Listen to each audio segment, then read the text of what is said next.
ഇല്ലേ ഇക്ക അപ്പൊ പോണില്ലല്ല. വീട് വരെ എത്ര ദൂരം ഉണ്ട് ഇവിടുന്ന്? 500 കിലോമീറ്ററാ? 5 മണിക്കൂർ. 5 മണിക്കൂർ? ചോദിച്ചു 5 മണിക്കൂർ എന്നൊന്നും പറഞ്ഞ ഇപ്പൊ 5 മണിക്കൂറൊന്നും കൊണ്ട് ഓടി എത്തത്തൊന്നുമില്ല. അത് പണ്ട്. ഇപ്പം ബ്ലോക്ക് എല്ലാം കൂടെ ഒരു 8-10 മണിക്കൂറെങ്കിലും വരും. ബ്ലോക്കോ? പിന്നെ ഇപ്പോഴും പിന്നെ വെറുതെ കഷ്ടം പറയുന്നത്. ഭയങ്കര ബ്ലോക്കാണ്. വലിയ റോഡൊക്കെ ഉണ്ടാക്കി ചിക്കൽ വന്നിട്ട് അതിനൊന്നും കാര്യമില്ല. നല്ല ബ്ലോക്ക് ഉണ്ട്. ഇപ്പോഴും ബ്ലോക്കാണ്. മെല്ലെ പോയിട്ട് വരാട്ടോ.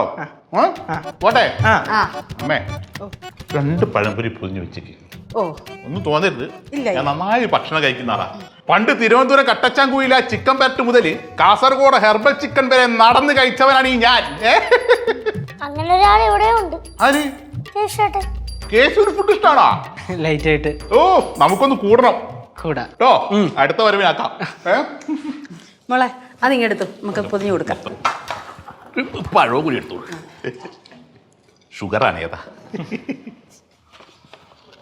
ഈ പഴംപൊരി ഇപ്പം തന്നെ തീരുന്നാ തോന്നുന്നത്. എന്നാലേ പോട്ടെ.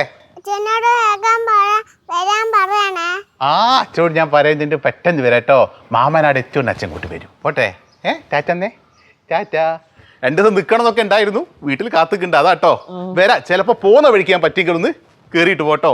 പഴംപൊരി ഉണ്ടാക്കിയേക്കണം. പോട്ടെ. അയ്യോ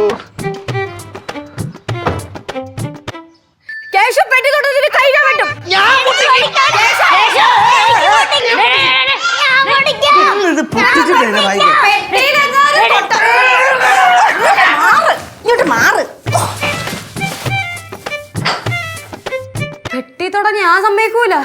എന്ത്? എന്റെ കെട്ടിയവൻ എനിക്ക് കൊണ്ടുവന്ന പെട്ടിയല്ലേ? അല്ലേ? ചേച്ചിയുടെ കെട്ടിയവൻ എനിക്ക് വേണ്ടി അയച്ചു വിട്ട പെട്ടിയല്ലേ? ആര് പറഞ്ഞേ? എന്റെ അളിയൻ നമുക്ക് എല്ലാവർക്കും കൂടി അയച്ച പെട്ടി. അതിനകത്ത് എന്തൊക്കെയുണ്ടെന്നുള്ള അറിയാൻ ഞങ്ങൾക്കുണ്ട് അവകാശം. ഞങ്ങളുടെയൊക്കെ സാധനങ്ങൾ അതിനകത്തുണ്ട്. അല്ലേ അമ്മൂമ്മ?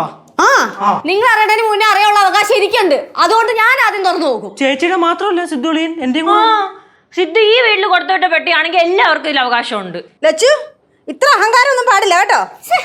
എന്തോ അമ്മൂമ്മ എപ്പോഴും അഹങ്കാരം. ഇത് അഹങ്കാരം അല്ലല്ലോ, ഇതെന്റെ അവകാശമല്ലേ? അല്ലേ? ഇതിനകത്ത് നിറയെ ചോക്ലേറ്റ്സാ. ഈ പെട്ടി നിറച്ച് ചോക്ലേറ്റ്സാ. വിളിച്ചപ്പോ പറഞ്ഞായിരുന്നു. ആര്? സിദ്ധു അളി. ലിച്ചു, நம்ம எல்லாரும் ஒரு ஃபேமிலி மாதிரி தானே, எல்லாரும் சேர்ந்து ഇത് ഓപ്പൺ பண்ணலாம். എന്തൊക്കെ പറഞ്ഞാലും ശരി, ഈ പെട്ടി ആദ്യം ഞാൻ തുറക്കും. എന്നിട്ട് ഞാൻ നോക്കും ഇതിൽ എന്തൊക്കെയുണ്ടെന്ന്. എന്നിട്ട് നിങ്ങൾക്കുള്ള ആവശ്യമുള്ള സാധനങ്ങൾ ഞാൻ എൻ്റെ കൈ കൊണ്ടെടുക്കും. ഡേയ്, ഇത്ര അഹങ്കാരം പാടില്ല കേട്ടാ. എന്തുകൊണ്ട് പാടില്ല? സിദ്ധു അയച്ച പെട്ടിയല്ലേ? ഇച്ചിരി അഹങ്കാരമൊക്കെ ആവാം. നമ്മളും കുറെ പെട്ടി കണ്ടിട്ടുണ്ടേ. എന്റെ സ്ത്രീയും ഗൾഫിൽ തന്നെ, ഞാനും ഗൾഫ് കണ്ടിട്ടുള്ള തന്നെ. ഇത്ര അഹങ്കാരം നീ കാണിക്കണ്ട. ഇത്ര ഷോടേ. മൈ ഇപ്പൊ പെട്ടി പൊട്ടിക്കണുണ്ടായില്ലേ? പെട്ടി പൊട്ടിക്കുന്നുണ്ട്. പക്ഷെ പൊട്ടിക്കുമ്പോ എല്ലാം കൂടെ ചക്കയിൽ ഈച്ച പൊതിയണ പോലെ പൊതിയല്ലേ. എനിക്ക് ആവശ്യമുള്ള സാധനങ്ങളൊക്കെ ഞാൻ എടുത്തിട്ട് ബാക്കി നിങ്ങൾക്ക് തരും. അപ്പൊ പെട്ടി പോലും കിടത്തില്ല. എന്റെ പൊന്നുമക്കളെ എന്തിനേലും ആവട്ടെ, ഇത് പൊട്ടിക്ക്. വാ മാറ്. പൊട്ടിരി. പൊട്ടി. നീ ഉണ്ടെങ്കി വാ പൊട്ടിരി. നിക്ക്. കോള് വരും. ഹലോ, എവിടെന്നാ?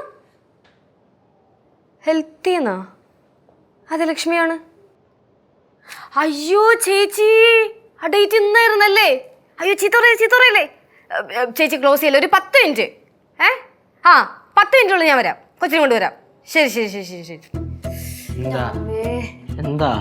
എടാ, ഇവക്ക് ഇന്ന് വാക്സിൻ എടുക്കേണ്ട ദിവസമായിരുന്നു. ഞാനാണെങ്കിൽ ഡേറ്റും മറന്നുപോയി. ഇതൊക്കെ ആരെങ്കിലും മറക്കും? എന്തൊരു പരിപാടി ചേച്ചി. ഒരു കാര്യം ചെയ്യ്, പെട്ടെന്ന് പൊട്ടി. ചേച്ചി പോയി വന്നിട്ട് പെട്ടി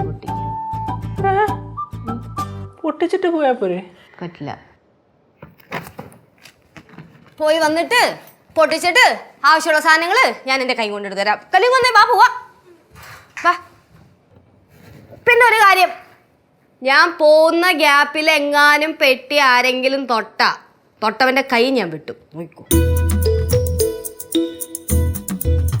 ഇത് വല്ലാത്ത കഷ്ടമാണ് കേട്ടോ. അമ്മൂമ്മോ, കനകാന്റി, നിങ്ങൾ 2 പേര് എൻ്റെ കൂടെ നിൽക്കുവാണെങ്കിൽ പെട്ടി ഞാൻ പൊട്ടിക്കാം. ഞാൻ കൂടെ കാണും. കൂടെ നിന്ന അങ്ങനെ എങ്ങാനും നീ ചെയ്താ നിന്റെ തല ഞാൻ വിട്ടു.